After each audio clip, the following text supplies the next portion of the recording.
നമ്മുടെ വീടുകളിലോ നമ്മുടെ സ്ഥാപനങ്ങളിലോ ഒക്കെ ഇഞ്ചിയൊക്കെ വാങ്ങിക്കുമ്പോഴത്തേന് പലപ്പോഴും അത് ഉണങ്ങിപ്പോകുന്ന ഒരു പതിവാണ്.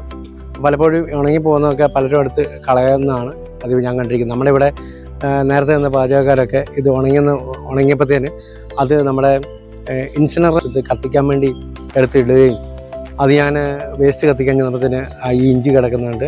എനിക്ക് പെട്ടെന്നൊരു ഐഡിയ തോന്നി. കുറച്ച് മണ്ണും ചാണകപ്പൊടിയും പിന്നെ ചകിരിച്ചോറും എല്ലാം കൂടെ എടുത്ത് ഒരു ചെറിയ പെട്ടിക്കകത്താക്കിയിട്ട് ഞാനങ്ങ് പാകി. ഇപ്പം അത് അത്യാവശ്യം നല്ല രീതിയിൽ കിളുത്ത് വന്നിട്ട് അതിൻ്റെ വിളവെടുപ്പ്, അതായത് ഇത് നമ്മളെക്കൊണ്ട് ആർക്കും സാധിക്കും എന്ന് അറിയിക്കാൻ വേണ്ടിയാണ് ഈ ഒരു വീഡിയോ ഇപ്പോൾ ചെയ്യുന്നത്. കാരണം നമുക്ക് വേസ്റ്റാക്കി കളയുന്നത് കൊണ്ട് അത് വേണ്ട രീതിയിൽ കൈകാര്യം ചെയ്താൽ നല്ലൊരു വിളവെടുപ്പ് അല്ലെങ്കിൽ വിളവെടുത്ത് നമുക്ക് നമ്മുടെ വീട്ടിലെ ആവശ്യങ്ങൾക്ക് വേണ്ടി ഉപയോഗിക്കാം. വിഷമില്ലാത്ത പച്ചക്കറി അങ്ങനെയുള്ള സാധനങ്ങൾ. ഇപ്പോൾ ഇഞ്ചിയുടെ ഒരു വിളവെടുപ്പ് നിങ്ങളെ കാണിച്ചു തരാൻ വേണ്ടിയാണ് ഈ വീഡിയോ ചെയ്യുന്നത്. ഓക്കെ, ഇതിലേക്ക് നമുക്ക് പോകാം. വിളവെടുക്കുന്ന കാണിച്ചു തരാം.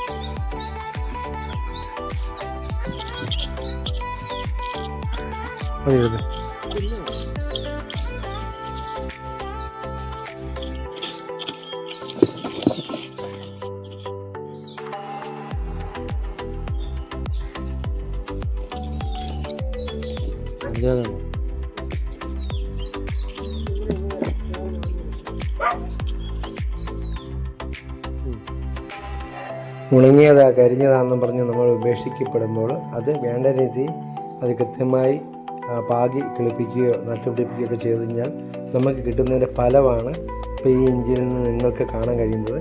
ഇത് നിങ്ങൾക്കും ആകാം, ആർക്ക് വേണമെങ്കിലും ആകാം. അപ്പോൾ നമ്മൾ ശകലം മെനക്കെട്ട് കഴിഞ്ഞാൽ നമുക്കിതുപോലെ നമ്മുടെ വീട്ടിൽ തന്നെ ഇഞ്ചിയോ മഞ്ഞളോ ഒക്കെ നമുക്ക് പാകി കിളിപ്പിച്ച് നമ്മുടെ വീട്ടാവശ്യത്തിന് ഉപയോഗിക്കാം എന്നുള്ള ഒരു വീഡിയോ ആണ്. Okay, thank you.